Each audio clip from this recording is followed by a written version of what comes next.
కాకినాడ దేవాలయం వీధిలో వేంచేసి ఉన్న శ్రీ రుక్మిణి సత్యభామ సమేత శ్రీ వేణుగోపాల స్వామివారి ఆలయంలో 85వ వార్షికోత్సవ వేడుకలు ఘనంగా ప్రారంభమయ్యాయి. ఉత్సవాల తొలి రోజు రజత దశావతారాల ప్రదర్శన కార్యక్రమంలో భాగంగా శ్రీ మత్స్య అవతారంలో స్వామివారి భక్తులకు దర్శనమిచ్చారు. ఈ సందర్భంగా తెల్లవారుజాము నుండి స్వామి అమ్మవార్లకు అభిషేకాలు, పూజలను ఆలయ అర్చకులు శాస్త్రోక్తంగా జరిపించారు. ధనుర్మాసోత్సవాలను పురస్కరించుకుని నిర్వహిస్తున్న ప్రసాద వితరణ కార్యక్రమంలో పెద్ద సంఖ్యలో భక్తులు తరలివచ్చి ప్రసాదం స్వీకరించారు. ఈ సందర్భంగా ఆలయ అర్చకులు పొందూరు అనంత రామ్ గోపాల్ మాట్లాడుతూ దశావతారాల ప్రదర్శన కార్యక్రమంలో తొలి రోజు శ్రీ మత్స్య అవతారంలో స్వామివారు భక్తులకు దర్శనమిచ్చారని అన్నారు. ధనుర్మాసోత్సవాలు ముగింపును పురస్కరించుకుని శ్రీ గోదా రంగనాథ కళ్యాణం వైభవంగా జరిపించనున్నట్లు వెల్లడించారు. కాకినాడ దేవాలయం వీధిలో వేంచేసి ఉన్న శ్రీ వేణుగోపాల స్వామి వారి ఆలయంలో ధనుర్మాస సందర్భంగా రచిత దశావతార ప్రదర్శనలు జరుగుతున్నవి.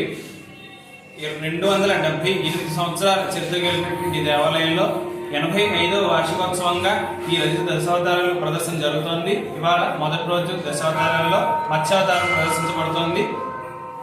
12వ తారీఖు జనవరి 12వ తారీఖు వరకు ఈ అవతార ప్రదర్శనలు జరుగుతాయి. 13వ తారీఖు శ్రీ గోదా రంగనాథుల కళ్యాణం జరుగుతుంది.